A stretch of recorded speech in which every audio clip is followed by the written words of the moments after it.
Hello students, good morning all of you. કેમ છો બધા? મજામાં? સારું. ચલો, તો હવે તમારે એક વસ્તુ તમારા મગજની અંદર કીપ કરીને રાખવાની છે. ઈ છે આપણે વાત કરી રહ્યા હતા મેન્ડેલિયન અનિયમિતતાઓની, રાઈટ? જેની અંદર આપણે પ્રીવિયસ લેક્ચરની અંદર મેં તમને ફિનાલ બરાબર કીટોનુરિયા ની વાત કરી દીધી હતી. હવે આજે મેં તમને કીધું ડિટેલમાં તમને થોડીક કીટોનુરિયા આપણે પ્લિયોટ્રોપિઝમમાં પણ ભણ્યા હતા, બરાબર છે? તો ઈ તો તમને હવે આવડી ગયું હશે. કાલે આપણે સિકલ સેલ એનિમિયા પણ ભણ્યા હતા. ગ્લુટામિક એસિડની જગ્યાએ કોણ આવી જાય છે? વેલાઇન. અને આવું શું કામ થાય છે? તો એ જે સિક્વન્સ હતી ઈ શું થાય છે? ચેન્જ થાય છે, જેના લીધે આવું થાય છે. તમને બધાને ખ્યાલ આવી ગયો, રાઈટ? તો હવે જે આવે છે ઈ ક્યુ છે? આલ્કેપ્ટોનુરિયા. મેં તમને કીધું હતું ત્રણ ચયાપચય ખામી સમજાવીશ અને પાછી પૂછાય એવી છે, નહીંતર હું એમાં ટાઈમ વેસ્ટ કરત નહીં. ક્લિયર? તો હવે જે આલ્કેપ્ટોનુરિયા છે એમાં શું આવે ખબર છોકરો? આપણે એક જન્મજાત ચયાપચય ખામી છે. આપણે કેવી છે? જન્મજાત ચયાપચય ખામી છે, જેમાં તમને કોઈ પ્રકારનો પ્રોબ્લેમ થશે નહીં. બહુ ઈઝી છે, સમજાય એવું જ છે. પછી શું કહે છે? આપણે પ્રચ્છન્ન લક્ષણના લીધે થાય છે. ઈ પણ આપણે ભણ્યા હતા. સેમ એવી રીતના આ પણ એક પ્રચ્છન્ન ચયાપચય ખામી છે, જન્મજાત ચયાપચય ખામી છે, જેને સ્મોલ a થી દર્શાવાય છે. જેને કોના દ્વારા દર્શાવાય છે? સ્મોલ a થી દર્શાવાય છે. ક્લિયર? ચલો, તો જ્યારે આ પ્રચ્છન્નજની એટલે કે કોણ સ્મોલ a હાજર હોય, ખામી કેવી છે પ્રચ્છન્નજની?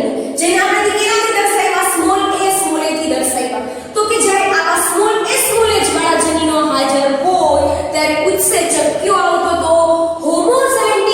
હોમોઝાઇગોટિક એસિડ ઓક્સિડેઝ. થોડું ટિપિકલ છે નામ, બરાબર? પણ એક વસ્તુ યાદ રાખજો, તમને એક તો એટલું ખબર હોવી જોઈએ કે આ ટોપિક તમને કોઈ થિયરીમાં નથી પૂછાવાનો. શેમાં પૂછાવાનો છે? એમસીક્યુ માં. તો એમસીક્યુ માં તમારે શું યાદ રાખવાનું છે? આ નામ યાદ રાખવાનું છે, જેથી કરીને કોઈ તકલીફ ન. થોડુંક સ્માર્ટ વર્ક કરતા શીખી જાવ વિદ્યાર્થી, બરાબર? હોમોઝાઇગોટિક એસિડ ઓક્સિડેઝ નામનો જે ઉત્સેચક છે એ હું નથી થતો, ઉત્પન્ન થતો નથી. એમાં ઉત્સેચક ઉત્પન્ન થતો નથી. ક્લિયર? બધામાં શું હતું? એકાદ ઉત્સેચક જ ઉત્પન્ન થતો હતો નહીં, જેના લીધે શું થાય છે કે એક્ચ્યુઅલી જો ઉત્સેચક હોત ને તો હોમોઝાઇગોટિક એસિડ છે ને એ શેમાં કન્વર્ટ થતું હોત? એસિટિક એસિડમાં. સમજાય છે હું શું કહેવા માંગુ છું?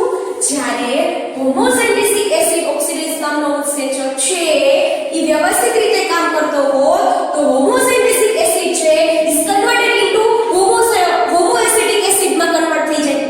પરંતુ જ્યારે આ ઉત્સેચકની શું છે? ગેરહાજરી. આ ઉત્સેચકની શું છે? ગેરહાજરી. એનો મતલબ કે આ છે ઈ આમાં કન્વર્ટ થતું નથી. આ છે ઈ આમાં કન્વર્ટ થતું નથી. આ છે આમાં ટ્રાન્સફર થતું નથી. એટલે કે આનું પ્રમાણ વધશે, આનું પ્રમાણ ઘટશે. સિમ્પલ ફંડા છે ને? જેથી કરીને એના પરિણામ સ્વરૂપે હોમોઝાઇગોટિક એસિડ છે ઈ લોહીમાં શું થઈ જાય? જમા થાય. આ તો મેં તમને પ્રીવિયસલી પણ વાત કરેલી છે કે જ્યારે બીજા માટે આપણે ભણ્યા હતા ત્યારે પણ મેં તમારી સાથે આ સેમ ડિસ્કશન કરી છે, બરાબર છે? કે શું થાય છે અહીંયા કે કોઈ પણ પ્રકારના આવા ઘટકો જ્યારે ઉત્સેચકો નિર્માણ પામતા નથી ત્યારે કંઈક ને કંઈક ડેફિશિયન્સી તો થવાની જ છે. અને ઉપરાંતમાં કોઈ ઘટકોનું પ્રમાણ વધવાનું છે. ઉપરાંતમાં કોઈ ઘટકોનું પ્રમાણ શું થશે? વધશે. અહીંયા શું થાય છે? હોમોઝાઇગોટિક એસિડ છે એ જ્યારે એસિટોએસિટિક એસિડમાં કન્વર્ટ નથી થતું ત્યારે હોમોઝાઇગોટિક એસિડ છે એનું પ્રમાણ વધે. ત્યારે એનું પ્રમાણ શું થાય? વધે. અને શેમાં જમા થાય છે? લોહીમાં જમા થાય. શેમાં જમા થાય છે? લોહીમાં જમા થાય છે. ક્લિયર? ઓકે. એના પરિણામ સ્વરૂપે થાય શું કે એટલું બધું એ લોહીમાં જમા થયું હોય એના લીધે જે આ સિમ્પ્ટમેટિકલી વાત કરે છે કે સિમ્પ્ટમ શું આવે છે આવું થવાથી? તો જ્યારે આવા વ્યુત્પન્નો આવા ઘટકોનું પ્રમાણ વધે ત્યારે યુરિનના એના હવા જ્યારે યુરિનેશન માટે જાય, બરાબર? એટલે યુરિનમાં તો તમને બધાને ખબર પડે, આપણે યુરિન કઈ પેશાબ કહીએ જે કહીએ, આપણી ટેક્સ્ટબુકમાં તો આવા જ પણ મૂક્યા છે. તો જ્યારે યુરિનેશન માટે જાય ત્યારે જો આવું યુરિન હવાના સંપર્કમાં આવે, આવું યુરિન હવાના સંપર્કમાં આવે ત્યારે કેવું પડી જાય છે? કાળું પડી જાય છે. સમજાય છે? યુરિન કેવું પડી જાય છે છોકરાઓ? કાળું પડી જાય છે. ક્લિયર? તે કઈ ડાઉટ છે આની અંદર? સો અહીંયા સિમ્પલ વસ્તુ યાદ રાખવાની છે કે જે ઉત્સેચક હોવો જોઈતો તો એ ઉત્સેચક નથી, જેના પરિણામ સ્વરૂપે હોમો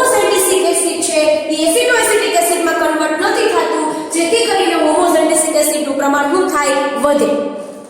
નાઉ ક્લિયર એવરીવન? ચલો બીજો જે ડિઝીઝ આવે છે એ કયો છે? અવર્ણતા. એ ખામી આપણે કહીશું. બીજી જે ખામી છે એ કઈ છે? અવર્ણતા. આ પણ એક પ્રકારની આનુવંશિક ખામી છે. એટલે કે જો એના સંતતિઓમાં હોય તો જો એના પિતૃઓમાં હોય તો એના સંતતિઓમાં ઉતરી આવશે. પણ એ વ્યક્તિના સિમ્પટમ્સ તમને પહેલા આપી દીધા. જોજો સિમ્પટમ્સમાં શું કહે છે ખબર? આ બધું યાદ રાખવા માટે આવું કઈ આ બધું તમને પૂછવાનું નથી. ખાલી તમારા પેજે તો homogentisic acid converted into acetic acid અને વચ્ચે ઉત્સેચ અને એની ઉપર નાખી દેવાય ચોકડી. એટલે સમજી જવાનું કે આ નથી ત્યારે આવું કઈ થશે. અહીંયા શું થાય છે? અવર્ણતા એટલે કે અલ્બિનિઝમ્સ. મેં તમારી સાથે અત્યાર સુધી ચોથી વખત વાત કરતી એ સારી. તો જેમાં વ્યક્તિની ચામડી, તો જે એની ત્વચા છે એ, એના વાળ, એની આંખ, ચામડી, વાળ અને આંખ બધાય વગેરેમાં મેલેનિન કણો છે એની ઉણપ આવી જાય. એકચ્યુઅલી આપણે બધાને ચોક્કસ રીતે ખબર છે કે આપણા બધાનો રંગ આ તે ત્વચાનો રંગ ચોક્કસ પ્રકારના પિગમેન્ટ્સ થી થાય છે અને કયો છે? મેલેનિન. શેનાથી થાય છે? ઈ મેલેનિન થી જ થાય છે. બરાબર? પણ જ્યારે મેલેનિન કણોની ગેરહાજરી હોય, જો એ વાત કરતી સમજાય છે ને? મેલેનિન કણોની શું છે? ગેરહાજરી. તો મેલેનિનની ગેરહાજરી છે કે આ બધા છે એ વ્યક્તિ વાળ, આંખ ની બધા કણોની ગેરહાજરી વધારે, જેથી કરીને વધુ વ્હાઇટ દેખાય, એકદમ ફેર લુક આવશે એનો. બરાબર? આ પણ એક જન્મજાત ચયાપચયની ખામી છે. આ પણ એક કેવી ખામી છે? જન્મજાત ચયાપચયની ખામી છે. ક્લિયર છોકરાઓ? ઈ તો મેં તમને ઉપરથી જ કીધું. આને પણ તમારે સિમ્બોલાઇઝ કરવી હોય તો કેનાથી સિમ્બોલાઇઝ કરી શકો છો? સ્મોલ સી સંજ્ઞાથી. આને જો આપણે સિમ્બોલાઇઝેશન કરવું હોય તો આપણે શેનાથી કરી શકીએ છીએ? સ્મોલ સી થી કરી શકીએ છીએ. ક્લિયર? બટ ઓબ્વિયસલી આ પણ તમને આપણે પ્રશ્ન જમીનોથી થાય છે. ઓકે, અહીંયા તમારી મેઇન વસ્તુ છે. જો શું થાય છે ખબર? અહીંયા ટાયરોસિન કન્વર્ટેડ ઇન્ટુ મેલેનિન. આવું જ યાદ રાખવાનું. આવી રીતના સમીકરણ જ બનાવવાનું. ટાયરોસિન કેમાં કન્વર્ટ થઈ જાય છે? મેલેનિનમાં કન્વર્ટ થઈ જાય છે. કોની હાજરીમાં? ટાયરોસિનેઝની હાજરીમાં.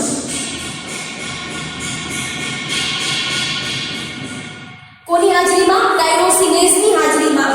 Tyrosine will be converted into melanin. આવી રીતના ટાયરોસિન શેમાં કન્વર્ટ થઈ જાય છે? મેલેનિનમાં કન્વર્ટ થઈ જાય છે. પ્રેઝન્સ ઓફ ધ ટાયરોસિનેઝ ઉત્સેચક. પરંતુ જ્યારે આ સ્મોલ સી ની હાજરી હશે, આવા પ્રચ્છન્ન જનીનની હશે, ત્યારે ટાયરોસિનેઝ છે એ બનતું નથી. સમજાઈ ગયું કે ન સમજાણું? ટાયરોસિનેઝ બનતું નથી. એકચ્યુઅલી છે આ બધી કેરેક્ટરિસ્ટિક ઉપરની બધી હોય હતી કે કેવું હતું કે આના લીધે થઈ હતી. અહીંયા શું થાય છે? એક તો ટાયરોસિનનું પ્રમાણ વધે, ઉપરાંતમાં મેલેનિન તો બનતું જ નથી. સમજાય છે? મેલેનિન તો બનતું જ નથી, જેથી કરીને વ્યક્તિની ચામડી, આંખ, વાળ એ બધા એકદમ કેવા દેખાશે? ફેર. કેવા દેખાશે? એકદમ ફેર. સો નાઉ ક્લિયર? આલ્કેપ્ટોનુરિયા અને અવર્ણતા. આમાં ટાયરોસિનેઝ નથી બનતો ડ્યુ ટુ સમ પ્રચ્છન્ન જનીનોની હાજરી, અને અહીંયા બનતો નથી હોમોસાયન્ટિસિક એસિડ ઓક્સિડેઝ. ક્લિયર? આ બંને ઉત્સેચકોની ગેરહાજરીના લીધે ઈ ઉત્સેચકો શું કામ નથી બન્યા? ચોક્કસ પ્રકારના જનીનોમાં વિકૃતિ આવવાના કારણે. અને આવી વિકૃતિઓ જ્યારે પિતૃઓમાં હોય ત્યારે એના સંતતિઓમાં પણ શું થાય છે? ઉતરી આવે છે. Clear students? ચલો, તો ધેટ્સ ધ સ્ટોરી અબાઉટ આલ્કેપ્ટોનુરિયા અને અવર્ણતા. હવે જે આપણો નેક્સ્ટ ટોપિક છે એ કયો હશે? થેલેસેમિયા. કયો હશે? થેલેસેમિયા. તો જોઈએ આગળ હવે થેલેસેમિયા. ચલો,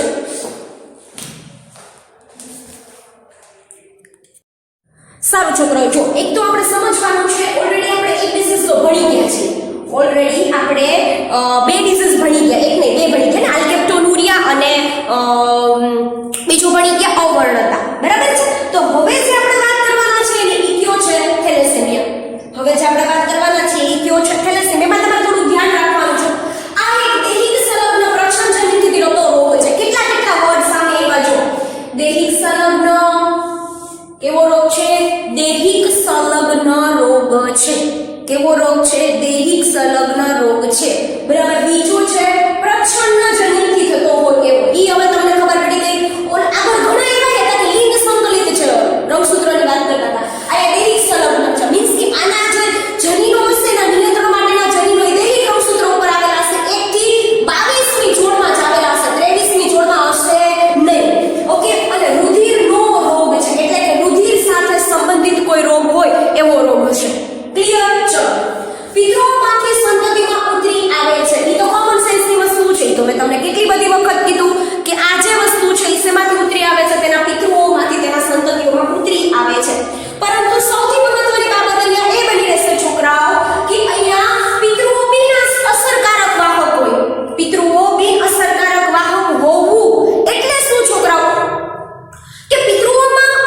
પ્રકારના જનીનો એટલે કે વાહક છે પણ એને અસર નથી, એ વિષમ જન્યુ છે. ઈ પિતૃઓ બંને પિતૃઓ વાહક હોય તેની સંતતિમાં ડેફિનેટલી પોઝિટિવ આવે. તેના પિતૃઓમાં બંને ડેફિનેટલી શું થાય છે? પોઝિટિવ સ્થિતિ આવે છે. ક્લિયર થાય છે મારી વાત કે મગજમાં ઘૂસે છે કે નથી ઘૂસતી? બરાબર છે. હજી એક વખત કહી દઉં, દૈહિક સંલગ્ન ડિઝીઝ છે, પ્રચ્છન્ન જનીનો દ્વારા થાય છે, એક પ્રકારનો રુધિર રોગ છે, પિતૃઓમાંથી તેના સંતતિમાં ઉતરી આવે છે. જ્યારે પિતૃઓ બિન અસરકારક હોય, પિતૃઓ કેવા હોય? બિન અસરકારક હોય ત્યારે જ આ વાહક જનીન શું થાય છે? એના સંતતિઓમાં ઉતરી આવે છે, એટલે કે તેના સંતતિઓમાં એ પોઝિટિવ દેખાડે છે. જ્યારે બંને પિતૃઓ એના કેવા હોય? વાહક હોય, એને ખુદને ન હોય પણ એના સંતાનોને ડેફિનેટલી ટ્રાન્સફર કરશે. હવે શું કહે છે? આ વિકૃતિના કારણે હિમોગ્લોબિનના નિર્માણમાં વપરાતી ગમે તે એક ગ્લોબ્યુલિન સાકર, એકચ્યુઅલી છે તમને સિકલ સેલ એનિમિયા ભણાવ્યું હતું ત્યારે આ વસ્તુ કીધી કે હિમોગ્લોબિન છે એ બે આલ્ફા શૃંખલા અને બે બીટા શૃંખલાનું બનેલું હોય. હિમોગ્લોબિન એ શું હોય? બે આલ્ફા શૃંખલા અને બે બીટા શૃંખલાનું બનેલું હોય. બરાબર છે. તેના હિમોગ્લોબિનના નિર્માણમાં વપરાતી ગમે તે એક ગ્લોબ્યુલિન સાકર, એક જ ગ્લોબ્યુલિન સાકર એટલે કે ઈ આલ્ફા હોઈ શકે અને બીટા હોઈ શકે. તેના સંશ્લેષણમાં શું થાય? ઘટાડો. એના નિર્માણમાં શું થાય છોકરાઓ? ઘટાડો થાય. એટલે કે ડ્યુ ટુ સમ રીઝન. ઓલામાં ખાટી તમને એવું જ કીધું હતું, છઠ્ઠા નંબરના કાર્બન ઉપર છઠ્ઠા નંબરના એમિનો એસિડમાં ફરક હતો. ઓલામાં તમને શું કીધું હતું? છઠ્ઠા નંબરના એમિનો એસિડમાં ફરક પડ્યો હતો. અહીંયા તો આખી આખી શૃંખલાને જ ઉડાડી દે છે. બરાબર. આઈધર આલ્ફા હોઈ શકે અને આઈધર બીટા હોઈ શકે છે. આના કારણે હિમોગ્લોબિન અસામાન્ય અણુઓ નિર્માણ પામે. આના કારણે થાય છે શું કે હિમોગ્લોબિનના અસામાન્ય અણુઓ શું થાય છે? નિર્માણ પામે છે. એટલે કે બટ ઓબ્વિયસલી એકાદી ચાર શૃંખલા હતી, બે આલ્ફા અને બે બીટા, તો જ હિમોગ્લોબિન બનતું હતું કેમ કે ચતુર્થ પ્રકારનું પ્રોટીન છે. પણ હવે ડ્યુ ટુ સમ રીઝન્સ આમાં કોઈ પણ પ્રકારના તેના સંશ્લેષણમાં ઘટાડો થાય તો હિમોગ્લોબિનના અણુઓ છે એના નિર્માણમાં પણ અસર તો કરવાની છે. જેના પરિણામ સ્વરૂપે શું થાય છે? એનિમિયા થાય છે. જેના પરિણામ સ્વરૂપે શું થાય છે? એનિમિયા થાય છે. હિમોગ્લોબિન અણુની કઈ સામે અસર કરતા છે તેના આધારે થેલેસેમિયાનું વર્ગીકરણ કરે. બહુ મસ્ત વાત કરે છે. જો કે સમજો સરખી રીતના. તમને તો અહીંયા બે કીધું હતું, આલ્ફા ઇફેક્ટ કરે, બીટા ઇફેક્ટ કરે. આલ્ફા પણ ઇફેક્ટ કરે છે અને બીટા ઇફેક્ટ કરે છે. તો અહીંયા તમને ખાસ સમજાવે છે કે કઈ શૃંખલા છે એની ઇફેક્ટફુલ થાય છે. તેના આધારે આલ્ફા શૃંખલા ઇફેક્ટફુલ થાય છે કે બીટા શૃંખલા ઇફેક્ટ થાય છે. આલ્ફા ઇફેક્ટ થાય છે કે બીટા ઇફેક્ટ થાય છે. તેના આધારે થેલેસેમિયાનું વર્ગીકરણ બે ભાગમાં કરી નાખ્યું. તેના આધારે થેલેસેમિયાનું વર્ગીકરણ કેટલા ભાગમાં કરી નાખ્યું? બે ભાગમાં કરી નાખ્યું. આલ્ફા થેલેસેમિયા અને બીટા થેલેસેમિયા. શું કીધું મેં? આલ્ફા થેલેસેમિયા અને બીટા થેલેસેમિયા. કોમન વસ્તુ સમજાવું તમને. આ બે પ્રકાર પડ્યા, આલ્ફા થેલેસેમિયા અને બીટા થેલેસેમિયા. આ પ્રકાર છે કોના? થેલેસેમિયા. તમને કદાચ કંઈક પૂછાય તો પણ એ કોના આધારે પડ્યા હતા? કઈ પ્રકારની સાંકળ છે ઇફેક્ટ કરે છે એના આધારે. જેમ કે હું તમને સમજાવું. જેમ કે જો આલ્ફા શૃંખલાને ઇફેક્ટ કરે તો એનામાં આલ્ફા થેલેસેમિયા, અને જ્યારે બીટા શૃંખલાને ઇફેક્ટ કરે ત્યારે કઈ આવશે? Beta thalassemia. ક્લિયર છોકરાઓ? બહુ સિમ્પલ વસ્તુ છે. હવે હું આગળ તમને પેજમાં સમજાવું છું કે આલ્ફા થેલેસેમિયા અને બીટા થેલેસેમિયા શું છે. ઓકે, સાચું.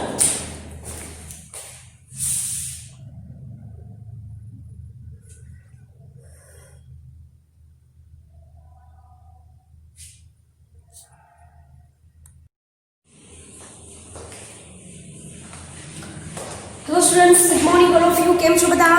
મજામાં? સારું છે. તો હવે આપણે થોડાક આગળ વધીએ. પ્રીવિયસ લેક્ચરની અંદર આપણે એક થેલેસેમિયાની વાત કરી હતી ને અધૂરી આપણે મૂકી દીધું. બરાબર. તો ઈ લેક્ચર સાથે જ હું કન્ટિન્યુટીમાં આ મૂકી દઈશ એટલે કોઈ પ્રકારનો પ્રોબ્લેમ થાય નહીં. ક્લિયર? ચલો.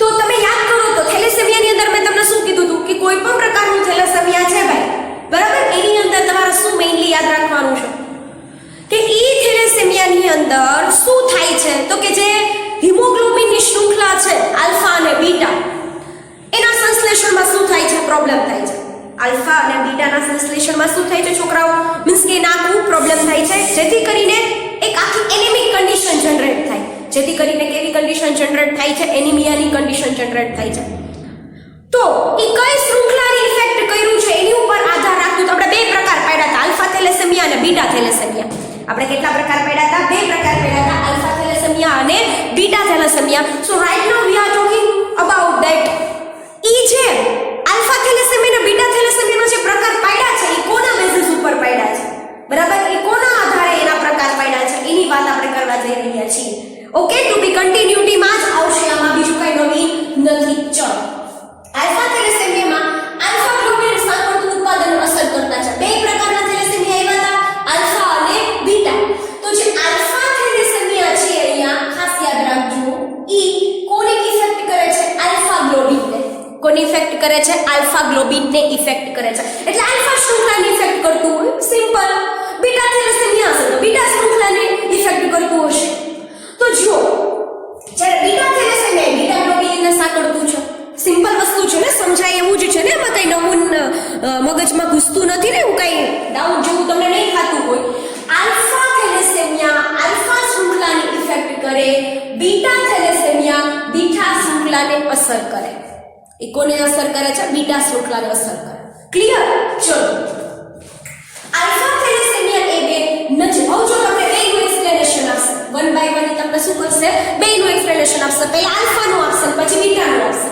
તો કે આલ્ફા થેલેસેમિયા એ બે નજીકથી જોડાયેલા સંલગ્ન જનીનો બે નજીકથી જોડાયેલા સંલગ્ન જો હવે એમસીક્યુ માં પૂછાયેલા પ્રશ્ન આવ્યા બે નજીકથી જોડાયેલા સંલગ્ન જનીનો ક્યાં HbA1 અને HbA2 ક્યાં બે આવે છે HbA1 અને HbA2 એવા બે જનીનો છે જે બે નજદીકથી જોડાયેલા હોય છે આ બંને જનીનો જે એકબીજાથી નજીકથી જોડાયેલા હોય છે એ એક જ રંગસૂત્ર ઉપર આવેલા છે અને કયું રંગસૂત્ર છે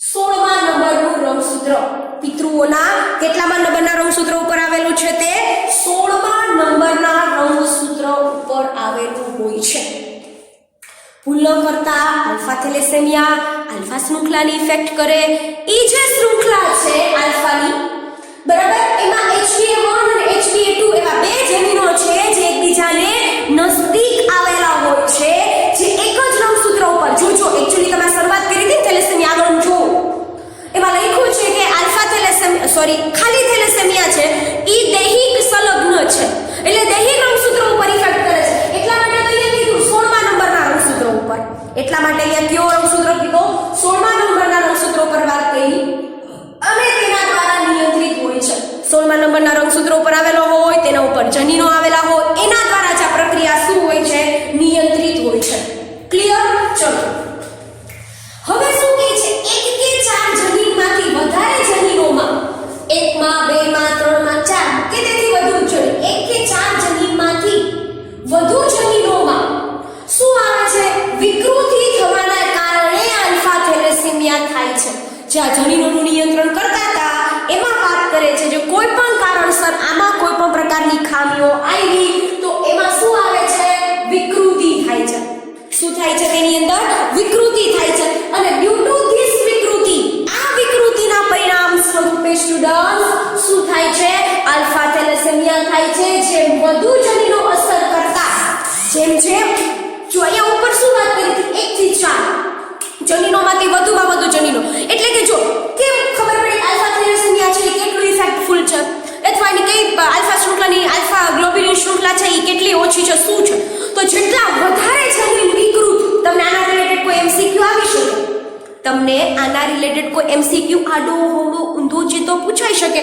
તો માઇન્ડમાં કીપ કરીને રાખજો કે વધી જનીનો વધારેમાં વધારે અસર કરતા તેમ આલ્ફા ગ્લોબ્યુલિન ઉત્પાદન પણ કેવું થતું જશે ઓછું થતું જશે સિમ્પલ ફંડા છે આ તો જેમ વધારે જનીન વિકૃત તેમ વધારે આલ્ફા ગ્લોબ્યુલિન અસર કરતા ક્લિયર ચલો જ્યારે હવે જો અહીંયા સુધીની કહાની તમારા મગજમાં પૂરી કરીને રાખજો અહીંયા સુધીની જે કહાની છે તમારી આલ્ફા ગ્લોબ્યુલિન, આલ્ફા થેલેસેમિયા તે બધી અહીંયા તમારે શું કરી દેવાની છે, પૂરી કરી દેવાની છે. હવે આપણે વાત કરવાના છીએ બીટા થેલેસેમિયાની. હવે કોની વાત કરવાની છે આપણે? બીટા થેલેસેમિયાની. બરાબર? તો બીટા થેલેસેમિયા છે ને અહીંયા વાત કરતા હતા બે નજીકના જનીનો. કિધર ગયે ઇધર. જો બે નજીકથી જોડાયેલા જનીનો, સંલગ્ન જનીનો. અહીંયા વાત કરું છું એકલ જનીનની. અહીંયા જે હું વાત કરું છું કઈ વાત કરું છું છોકરાઓ? એકલ જનીનની વાત કરું છું. તો અહીંયા જે એકલ જનીન આવેલું છે એ કયું છે? HBB. અહીંયા જે એકલ જનીન આવેલું છે એ કયું છે? HBB. અહીંયા ભૂલતાની HBA1 અને અહીંયા HBA2 અને અહીંયા કયું આવે છે? HBB. તમને આના રિલેટેડ MCQ આવવાની સંભાવનાઓ છે. તો અહીંયા છે HBB છે દરેક પિતૃના 11 રંગસૂત્રો ઉપર આવેલું હોય. એક પોઈન્ટ છે ને એમાંથી MCQ છે. HBA1 અને HBA2 એ 16મા નંબરના રંગસૂત્ર ઉપર જે આલ્ફા થેલેસેમિયાને બિલોંગ કરે છે, જ્યારે HBB બીટા થેલેસેમિયાને બિલોંગ કરે છે. એકલ જનીન છે જે 11મા નંબરના રંગસૂત્ર ઉપર સ્થિત છે. કેટલામા નંબરના રંગસૂત્ર ઉપર સ્થિત છે સ્ટુડન્ટ્સ? 11મા નંબરના રંગસૂત્ર ઉપર સ્થિત છે. ચલો, અને તેના દ્વારા નિયંત્રિત હોય કોમન સેન્સ ને અહીંયા લખ્યું તો 16મા નંબરના રંગસૂત્ર ઉપર આ જનીનો આવેલા છે અને તેના દ્વારા આ શું છે? નિયંત્રિત. તો બટ ઓબ્વિયસલી આ નિયંત્રણ કોના દ્વારા છે? 11મા નંબરના રંગસૂત્ર દ્વારા. કોના દ્વારા આવે છે? 11મા નંબરના રંગસૂત્ર દ્વારા. ક્લિયર? ચલો, અને એક કે બે જનીન વિકૃત થવાને કારણે જોવા મળે છે. આપણે ઉપર સેમ સ્ટોરી ભણ્યા હતા કે એક કે ચાર જનીનમાંથી કે મેક્સિમમ જેટલા જનીન વિકૃતિ પામશે એટલું અહીંયા શું થશે? તમને ઇફેક્ટ જોવા મળશે. મેક્સિમમ જનીનો વધારેમાં વધારે જનીનો ઇફેક્ટફુલ, એના કારણે શું થશે? વધારેમાં વધારે વિકૃતિ જોવા મળશે અને વધારેમાં વધારે બીટા ગ્લોબ્યુલિન શૃંખલાને શું કરશે? ઇફેક્ટ થશે. વધુમાં વધુ બીટા શૃંખલાને શું થશે? ઇફેક્ટ થશે. આખું થેલેસેમિયા જોવો, દૈહિક પ્રચ્છન્ન છે, જનીનો પ્રચ્છન્ન હોય એમાં દૈહિક સંલગ્ન છે, રુધિર રોગ છે. શું થાય છે? હિમોગ્લોબિનની જે શૃંખલા હોય આલ્ફા અને બીટા શૃંખલા એમાં ઘટાડો જોવા મળે છે, જેને લીધે એનિમિક કન્ડિશન થાય છે, હિમોગ્લોબિનને અસર પહોંચે છે. બે પ્રકારના હોય, alpha thalassaemia, beta thalassaemia. Alpha thalassaemia alpha શૃંખલાને ઇફેક્ટ કરે, બીટા થેલેસેમિયા બીટા શૃંખલાને ઇફેક્ટ કરે. આલ્ફા શૃંખલા માટેના બે જનીનો HBA1, HBA2 કયા નંબરના? 16મા નંબરના રંગસૂત્ર ઉપર. ક્યાં આવેલું છે? 16મા નંબરના રંગસૂત્ર ઉપર. જ્યારે HBB એ બીટા થેલેસેમિયા માટેના જનીનો ક્યાં આવેલા હોય છે? તો કે એના જે જનીનો છે ઈ 11મા નંબરના રંગસૂત્ર ઉપર સ્થિત હોય છે. ક્યાં સ્થિત હોય છે? 11મા નંબરના રંગસૂત્ર ઉપર સ્થિત હોય છે. અને ઈ પણ એક કે બે જનીન દ્વારા શું થાય છે? વિકૃતિ પામી શકે છે અને એના લીધે બીટા થેલેસેમિયા થઈ શકે છે. આ બધું ભણ્યા પછી તમને છે ને એક વસ્તુ પાછી તમને ડાઉટ થતી હોય કે મેડમ આ બધું તો ઠીક છે, ચલો તમે સમજાવો તો સમજાવી, બટ એક્ચ્યુઅલી આપણે જે થેલેસેમિયાની વાત કરતા હોઈએ મોટે ભાગે ઈ શું છે? ઘણી વખત આમાં કે તમે શું કીધું કે હિમોગ્લોબિનમાં ઇફેક્ટ થાય, તો એક્ચ્યુઅલી એના બધા આરબીસીસ બધા કેવા હોય? લેક ઓફ આરબીસીસ થઈ જતા હોય, લેક ઓફ હિમોગ્લોબિન થઈ જતું હોય અને તમે એના રુધિર બનતું નથી આવા વ્યક્તિને. તો આવા વ્યક્તિને શું થાય? બ્લડ ચડાવવું પડે. આવા વ્યક્તિને ટાઈમ ટુ ટાઈમ શું થવું જોઈએ? યોગ્ય પ્રમાણમાં બ્લડને શું કરવું પડે? ચડાવવું પડે. સમજાય છે મારી વાત? બ્લડને શું કરવું પડે સ્ટુડન્ટ્સ? ચડાવવું પડે. અહીંયા જ્યારે બ્લડ ને એક્ચ્યુઅલી લોકો બ્લડ બને જ નહીં. તમને સાચું કહું ને તો આવા વ્યક્તિનો લાઈફ સ્પાન 20 વર્ષથી વધારે ન હોય. કેમ 20 વર્ષથી વધારે ન હોય? કેમ કે તમે જુઓ એના ખુદના બ્લડ સેલ્સ તો બનતા જ નથી, બરાબર છે? તો એને પોતાને સર્વાઈવ થવા માટે 12 થી 10 અઠવાડિયે બ્લડ ચડાવવું પડે. એવરી વીક બ્લડ ચડાવવું પડે એને. એવરી વીક શું કરવું પડે? બ્લડને ચડાવવું પડે. તો આવું જ્યારે ન કરવું હોય, બ્લડને આવી રીતના ચડાવવું ન હોય, તો મીન્સ કે એક્સપેન્સિવ પણ થાય ને. એક બ્લડ બોટલ તમે જોવા જાઓ કે કઈ રીતના મળતું હોય. બીજું એક્ચ્યુઅલી કોઈ પણ એવી કંપની નથી કે જે કોઈ પણ કઈ જગ્યાએ મેન્યુફેક્ચર બ્લડ નથી થતું. સમજાય છે? બ્લડ છે એ ક્યાંય મેન્યુફેક્ચર થતું નથી. ક્લિયર થાય છે તમારા મગજની અંદર આ વસ્તુ? બરાબર? તો દિમાગમાં ઘુસાડી દેજો સરખી રીતના આ વસ્તુ તમે શું કે જ્યારે બ્લડને કોઈ વ્યક્તિ પાસેથી લઈ અને બીજી જગ્યાએ ટ્રાન્સફર કરવાનું છે, તો આવું વારંવાર કરવું પડે. એટલે વાત કરે છે કે બહુ એવું કઈ હોતું નથી, પણ તમને અહીંયા વાત કરે છે થોડી, તમને આગળ પણ વાત કરી છે. પિતૃઓ વાહક હોય ત્યારે સંતતિઓમાં ડેફિનેટલી ઉતરી આવે. આવી વાત જ કરી હતી ને, પિતૃઓ વાહક હોય ત્યારે સંતતિઓમાં શું થાય છે, ઉતરી આવે છે. તો અહીંયા શું કરવાનું ખબર, માનો કે આ મેજર એક્ચ્યુઅલી છે ને બે વર્ડ હોય, મેજર અને માઇનર. તો મેજર નો મતલબ તમારે એવો કાઢવાનો છે that person is suffering from the thalassemia. ઈ વ્યક્તિ છે શેનાથી સફર કરે છે, થેલેસેમિયાથી અસરકારક છે, થેલેસેમિયા એને થયેલું છે. અને માઇનર એટલે માઇનસ થી સિમ્બોલાઇઝ કરું છું સ્ટુડન્ટ્સ નો અહીંયા. તો માઇનર નો મતલબ એવો કાઢજો that don't have a thalassemia. એને થેલેસેમિયા નથી, પરંતુ ઈ એના સંતાનને થેલેસેમિયા આપી શકે, એટલે કે વાહક છે. એટલે તમે લોકો ઘણી બધી વખત જોયું હશે કે આ વ્યક્તિને માઇનોર થેલેસેમિયા છે, ઈ વ્યક્તિને કોઈ પ્રોબ્લેમ નથી, એને કોઈ બ્લડની જરૂર નથી, એને કોઈ પ્રકારનું બ્લડ ચડાવવામાં આવતું નથી. પરંતુ આવા વ્યક્તિ જો એના આગળની સંતતિઓમાં આપી શકે, એટલે બટ ઓબ્વિયસલી તમને એવું કહે છે કે આ મેજર વાળો વ્યક્તિ છે, એક તો છે એક વસ્તુ યાદ રાખો, મેજર વાળો વ્યક્તિ મેરેજ નથી કરવાનો, એ તો પાકું જ છે, બરાબર. પણ માનો કે આ માઇનર વાળો વ્યક્તિ એટલે કે જે વાહક છે ઈ બીજા વાહક સાથે મેરેજ કરી લે, વાહક આને છે નરને અને વાહક માદાય છે, તો એનું સંતાન છે, એનું જે સંતતિ છે એ પોઝિટિવ જ આવશે. એની જે સંતતિ છે એ કેવી છે, પોઝિટિવ જ આવશે. ચલો બીજી વાત કરી, આ વાહક છે અને નોર્મલ પર્સન છે. What is the meaning of the normal person? Because અહીંયા જે નોર્મલ પર્સન નો મતલબ એવો કાઢવાનો છે કે doesn't have a alpha doesn't have a thalassemia alpha અને થેલેસેમિયા બીટા, એવું કોઈ થેલેસેમિયા છે જ નહીં, નોર્મલ પર્સન છે, એટલા માટે નોર્મલ લખ્યું છે. તો આવા વ્યક્તિ છે ઈ સંતતિ લઈ આવી શકે, નોર્મલી આવે અને વાહક લઈ આવે, બટ આ બરાબર છે, આમાં કોઈ પ્રોબ્લેમ નથી. એકને વાહક હોય અને એક નોર્મલ હોય, એટલે છે ને બધા કહેતા હોય કુંડળી મળે કે ન મળે, હંમેશા યાદ રાખવાનું છે શું મેળવવાનું. અત્યારે તો બધા બહુ બાયોડેટા બનાવે ને મેરેજ માટેનો, એમાં ખાસ કરીને ચેક કરતા હોય શું, થેલેસેમિયા. કેમ કે વ્યક્તિ ખુદ નોર્મલ છે, એને ખબર ન હોય કે વાહક છે. તો ખાસ કરીને થેલેસેમિયાનો ટેસ્ટ બધા લોકોએ શું કરવું જોઈએ, કરાવવો જોઈએ, જેથી કરીને આવનાર પેઢીની અંદર કોઈ કોમ્પ્લિકેશનનું સર્જન થાય નહીં. ક્લિયર થાય છે સ્ટુડન્ટ્સ હું શું કહેવા માંગુ છું? અહીંયા નીટલી ક્લિયર થઈ ગયું તમારા માઇન્ડની અંદર?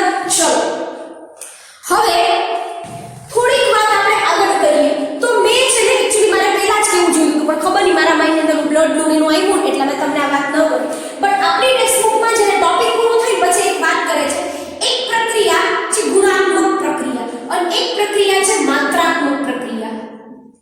ગુણાત્મક એટલે શું? ક્વોલિટી. અને માત્રાત્મક એટલે શું થાય? ક્વોન્ટિટી.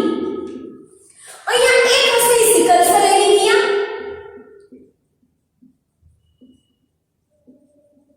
અને એક આવે છે થેલેસેમિયા. એક છે સિકલ સેલ એનિમિયા છે અને એક ક્યુ છે થેલેસેમિયા છે અને એક છે સિકલ સેલ એનિમિયા છે. તો જુઓ બંનેની અંદર એક વસ્તુ સિમિલર છે, both the related with the haemoglobin. બંને છે કોની સાથે કોરિલેટેડ કરે છે? હિમોગ્લોબિન સાથે. કોની સાથે રિલેટેડ કરે છે? HB સાથે. ક્લિયર? તો આજે હિમોગ્લોબિન છે, સમજો આજે હિમોગ્લોબિન છે, એની અંદર માત્રાત્મક અને ગુણાત્મકમાં હું એટલે ગુણાત્મક એટલે છે ને એને કોઈ શુક્ર આખી નીકળી જતી હોય એમાં ખુદમાં ઘટાડો થતો હોય તો, અને માત્રાત્મક એટલે શું? ક્વોન્ટિટી. એટલે આ ગુણાત્મક એટલે યાદ રાખજો, ગુણાત્મક એટલે શું? મેં કદાચ પેલા ખોટું બોલીશ અત્યારે ફરીથી એક વખત જોજો.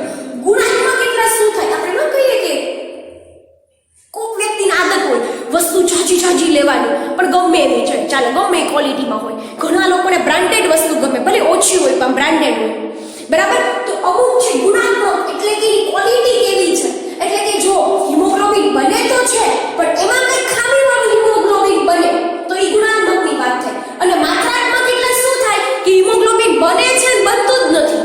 તો એક પ્રક્રિયા છે એ માત્રાત્મક છે ઉપરનામાંથી અને એક પ્રક્રિયા છે ગુણાત્મક છે. સો નાઉ યુ ટેલ મી કે which one is that ગુણાત્મક અને which one is that માત્રાત્મક from both these sickle cell anemia and thalassemia. Clear students? કે આમાં કોઈને કઈ વાંધો છે?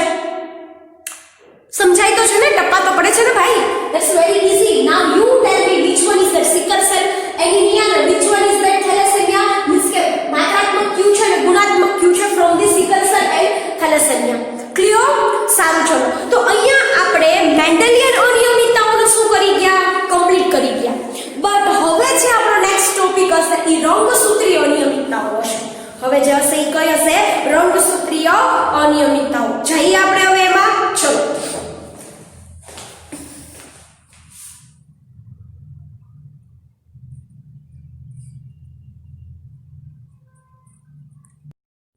જો હવે છે ને રંગસૂત્રીય અનિયમિતતાઓની વાત કરીએ છીએ આપણે.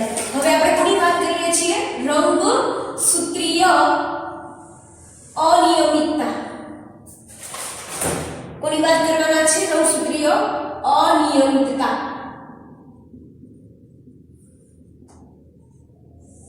આ જે રંગસૂત્રીય અનિયમિતતા છે ને છોકરાઓ, ખાસ યાદ રાખવાનું છે તમારે કે આ રંગસૂત્રીય અનિયમિતતા હોય એટલે તમને ખબર જ છે. પણ માનો કે તમારે કોઈ પણ સજીવની રંગસૂત્રીય અનિયમિતતા ચેક કરવી છે તો તમે કોના બેસિસ ઉપર કરશો? તો તમને કહે છે કે જો તમારે કોઈ પણ સજીવોની કે કોઈ પણ રંગસૂત્રીય અનિયમિતતાઓ કે ખામી સમજવા માટે પહેલા તમને માનવ કેરિયોટાઇપ આવડતું હોવું જોઈએ, અથવા માનવ કેરિયોટાઇપ છે બરાબર, એને પહેલા શું કરવો પડે? સમજવો પડે. તો પહેલો પોઈન્ટ જ નોટ ડાઉન કરી દઉં તમને. રંગસૂત્રીય અનિયમિતતા ને સમજવા માટે પહેલા આપણે શું સમજવું પડે? માનવ કેરિયોટાઇપ સમજવું પડે.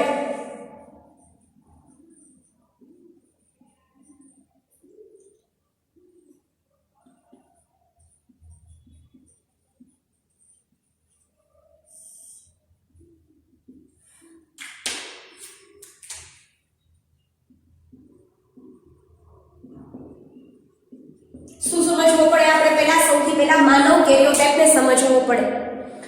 તો અહીંયા ધ્યાન રાખજો તમે લોકો સૌથી પહેલા કે તમને એ થાય મેડમ આ માનવ કેરિયોટાઇપ એટલે શું? તો જો પહેલા તમને કેરિયોટાઇપ એટલે શું એ સમજાવી દઉં. એક્ચ્યુઅલી છે ને આખું હ્યુમન જીનોમ પ્રોજેક્ટ હોય છે, આપણે છઠ્ઠા ચેપ્ટરની અંદર ભણવાના છે. પણ માનો કે આપણે 23 જોડ રંગસૂત્ર છે તો એ જોડ એટલે કેવી જોડ હશે? બધી સમજાત રંગસૂત્રની જોડ હશે. કેવી જોડ હશે? સમજાત રંગસૂત્રની જોડ. એટલે કેવી કે જે જોડની લંબાઈ સરખી હોય, જે રંગસૂત્રની લંબાઈ સરખી હોય બધા કેવા હશે? જોડમાં હશે. તો માનો કે કોઈ પણ વ્યક્તિ છે, ગમે તે વ્યક્તિ, એનું કેરિયોટાઇપ બનાવવું છે, એનો મતલબ કે એની પાસે જેટલા રંગસૂત્રો આવેલા છે જોડીઓમાં, એને શું કરવાનું? એક એના લંબાઈનો અકોર્ડિંગલી એક આલેખ બનાવવાનો, કે એક આખો ચાર્ટ બનાવવાનો, કે એક ફોટોગ્રાફ બનાવવાનો. એને કહેવાય માનવ કેરિયોટાઇપ, જેની અંદર આપણી પાસે આવેલા ટોટલ રંગસૂત્રો હોય એની જોડીઓ રેડી હોય એના લંબાઈને અકોર્ડિંગલી. ક્લિયર? તો માનો કે તમારે ખામી સમજવી છે તો પહેલા તમને શું ખબર હોવી જોઈએ કે આપણી પાસે કેટલા રંગસૂત્ર છે, ક્યાં લંબાઈ વાળા છે, એ આપણને પહેલા ખબર હોવી જોઈએ. એટલે કે છે કે તમને પહેલા શું ખબર હોવી જોઈએ? માનવ કેરિયોટાઇપની ખબર હોવી જોઈએ. હવે તો પાછો પ્રશ્ન થાય, તો મેડમ કે માનવ કેરિયોટાઇપ આપણે બનાવવું હોય તો કઈ રીતના બનાવી શકીએ? તો એના માટેની એક રક્ત સંસ્કરણ પદ્ધતિ અથવા આપણે એને બ્લડ કલ્ચર કહી દઈએ, જેના માટે બ્લડ કલ્ચરિંગ પદ્ધતિ યોગ્ય છે. જેના માટે બ્લડ ને શું કરવું પડે? કલ્ચર. પાછો પ્રશ્ન થાય એટલે શું? તો પહેલા તમે આખી સિસ્ટમ એકદમ સહી જાઓ. You have to take 1 drop of blood. આપણે પહેલા એને શું કરવાનું? એક ટીપું લોહીનું એક લેવાનું ટીપું લ્યો કે પછી તમે કોઈ બોટલમાં ભરો. બરાબર છે? એવી રીતના યાદ રાખો. પછી તમે જ્યારે કોઈ બોટલમાં એની અંદર ભર્યું હોય, જો આ ટાઈપનું કોઈ માનો કે આપણે આ ટાઈપની કોઈ બોટલ લીધી છે, કેપથી બંધ કર્યું છે, અહીંયા આપણે લીધું બ્લડ, અહીંયા ફિંગરને પ્રિક કરીને અહીંયા બ્લડ લીધું છે, તો પછી આની ઉપર અંદર તમારે કોલ્ચિસિન એડ કરવાનું. આ તમને પૂછાય હો, કોલ્ચી, આ ચકલીનો ચી, સી નો કોલ્ચિસિન. શું કરે કે તમે જ્યારે બ્લડનું ડ્રોપ લીધું ને ત્યારે જે કોષો હોય ને, રુધિર કોષો, ખાસ કરીને તમારે ફોકસ કરવાનું છે શ્વેત કણો ઉપર. તો શ્વેત કણો પોતાની જે અવસ્થા હોય ને, સંવિભાજનની અવસ્થા, એ અવસ્થામાં જકડાઈ રહે, નેક્સ્ટ અવસ્થામાં જાય નહીં. એટલે કોલ્ચિસિન છે ને ફૂલાવે એક્ચ્યુઅલી કોષને, અને તેની ચોક્કસ પ્રકારની, હું તમને પહેલા આખી પ્રોસેસ એમને સમજાવી દઉં, પછી તમને લખાવ 2-3 પોઈન્ટ. તો ત્યાંથી તમારે જકડી રાખે. પછી તમારે શું કરવાનું છે? તમારે એની અંદર હાઇપોટોનિક દ્રાવણ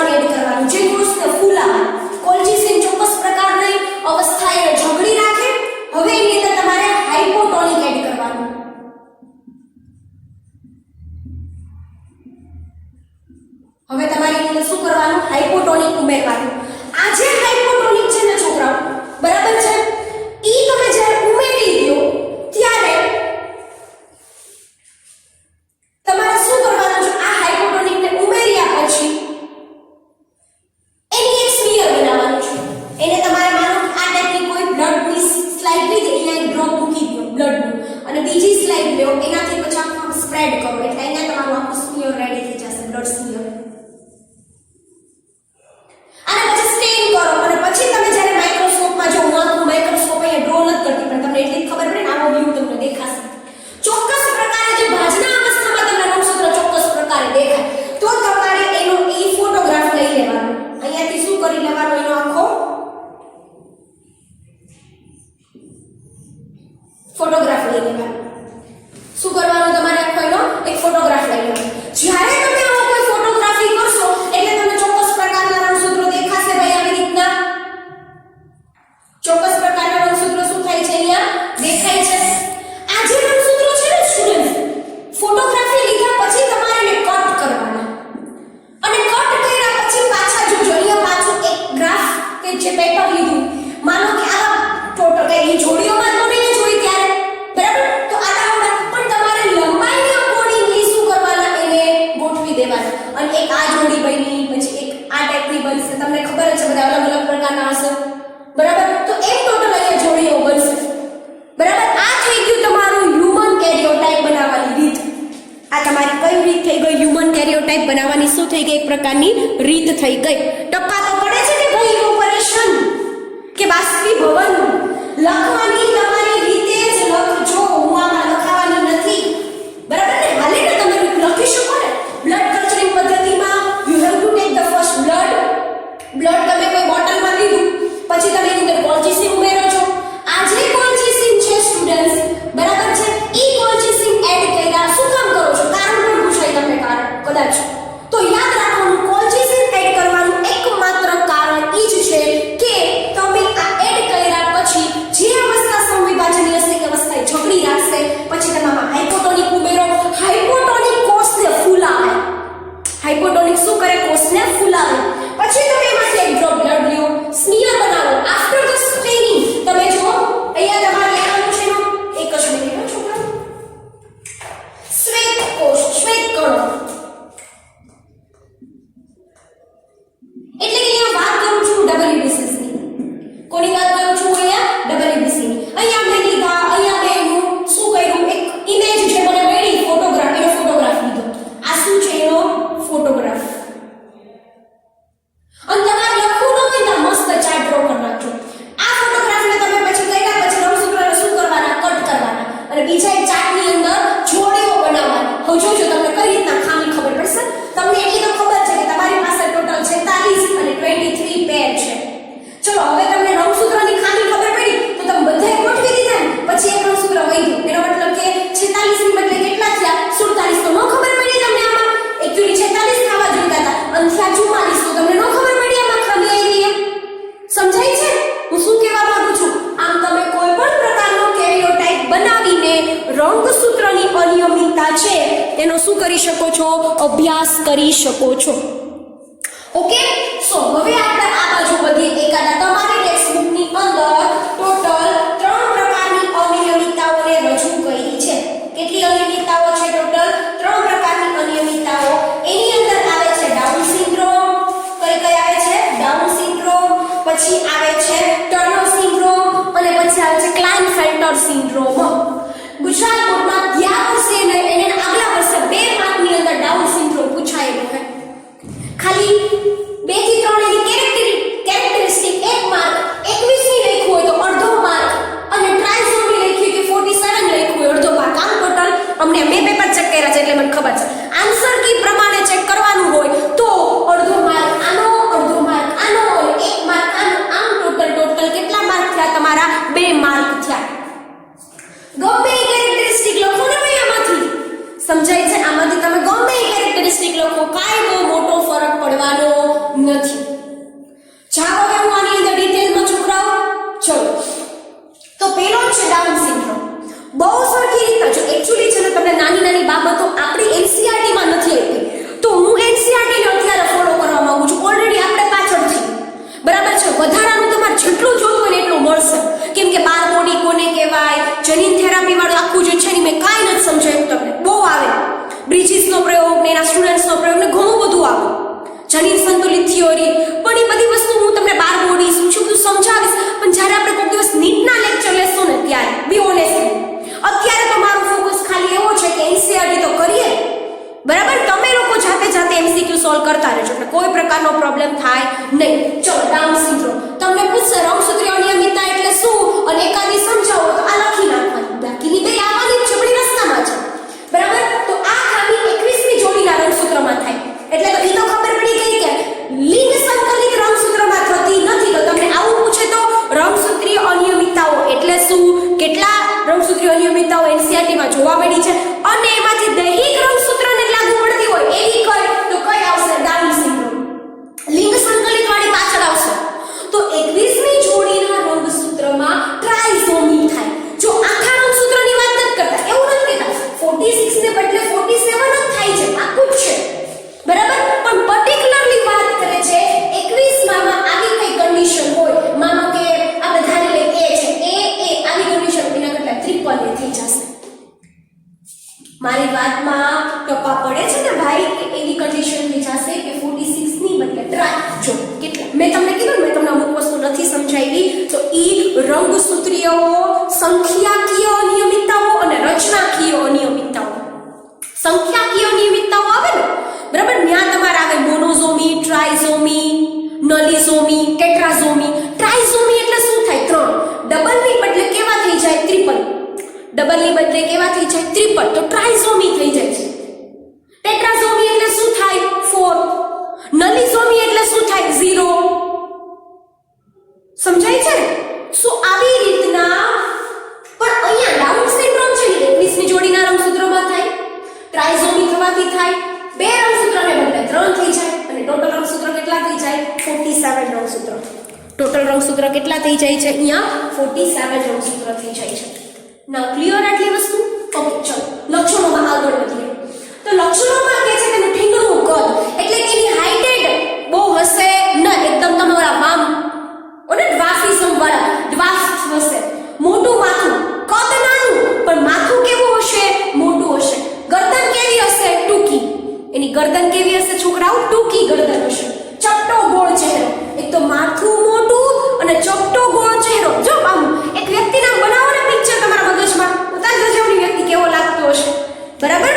જો ઠીંગણું કદ, મોટું માથું, ટૂંકી ગરદન, ઉપરાંતમાં ચપટો અને ગોળ ચહેરો. એટલે ગોળ ચહેરો અને ઠીંગણા વ્યક્તિ પ્લસ તમને વાત કરે છે મોગોલિયન પ્રજામાં જોવા મળે.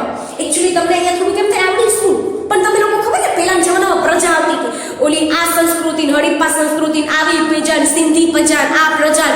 તો આ બહુ પહેલાના જમાનાની વાત કરે છે કે મોગોલિયન પ્રજા હતી, તેમાં ખાસ આ પ્રકારની જોવા મળતી હતી ખામી. અને તેના પોપચા હોય ને, આંખના જે પોપચા આપણે કહીએ ને, એ પણ કેવા હતા, ગળીયુક્ત હતા. પોપચા પણ એના કેવા બનતા હતા છોકરાઓ, ગળીયુક્ત પોપચા બનતા હતા. લાંબી જાડી અને ફૂલેલી જીભ. ખબર ના મઝ્યુમ કરી તો કેવું વિચાર આવે. એક તો એની લાંબી હશે જે આપણી બધાની હોય જ છે, બોલવાની બેટરથી વાત કરું છું, બરાબર. જાડી હોય અને ફૂલેલી શું હશે, એની પાસે જીભ હશે અને લટકતા શું હશે, હોઠ હશે. હોઠ કેવા હશે, એમના લટકતા હશે. માનસિક મંદતા હશે, એટલે કે જેનું બ્રેઇન કેપેબિલિટી હોવી જોઈએ એ કેપેબિલિટી જોવા મળશે નહીં. સમજાય છે? એને બ્રેઇન કેપેબિલિટી જોવા મળશે નહીં. તો એટલે કે માનસિક મંદતા જોવા મળે છે. ઓછી સંવેદનશીલતા, આપણે બધા અત્યારે આવા જ છીએ, બરાબર. સેન્સિટિવિટી એની કેવી હોય છે, લેસ. શું જોવા મળે છે એમાં, લેસ સેન્સિટિવિટી જોવા મળે છે, ઓછી સંવેદનશીલતા છે. અને એમાં શું જોવા મળે છે, માનસિક મંદતા જોવા મળે છે. શું જોવા મળે છે સ્ટુડન્ટ્સ, એમાં માનસિક મંદતા. ટૂંકા અક્કડ આંગળા. આંગળા છે ને, આ તમે આટલી આંગળીઓ હોય, એટલી બરાબર, એટલી અવળી આંગળીઓ હોય, એટલે ટૂંકા અક્કડ આંગળા. અને સપાટ હથેળી. હથેળી આપણે ફૂલેલી હોય કમ્પેરેટિવલી થોડીક, બરાબર. એની હથેળી કેવી હશે, સપાટ હથેળી હશે. પ્રજનન અંગો અલ્પ વિકસિત. ખાસ કરીને જો નર અને માદા તો ખબર પડી જશે. કેમ કે ઈ 21મી જોડીમાં થાય. જો તમને આવો કોઈ કન્ફ્યુઝિંગ ક્વેશ્ચન પૂછે ને તો યાદ રાખજો, આમાં બીજા કોઈમાં કઈ પ્રોબ્લેમ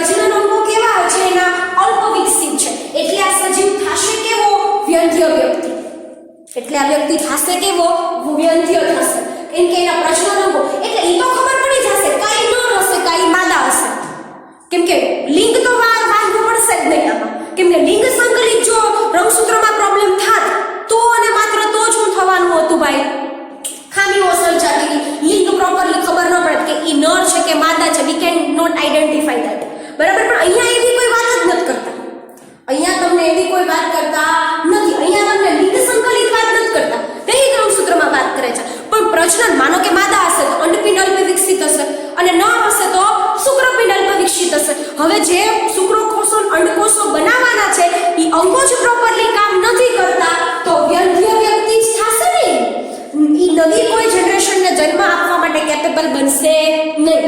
ક્લિયર છોકરાઓ કે આની અંદર કોઈ પ્રકારનો વાંધો છે? બોલો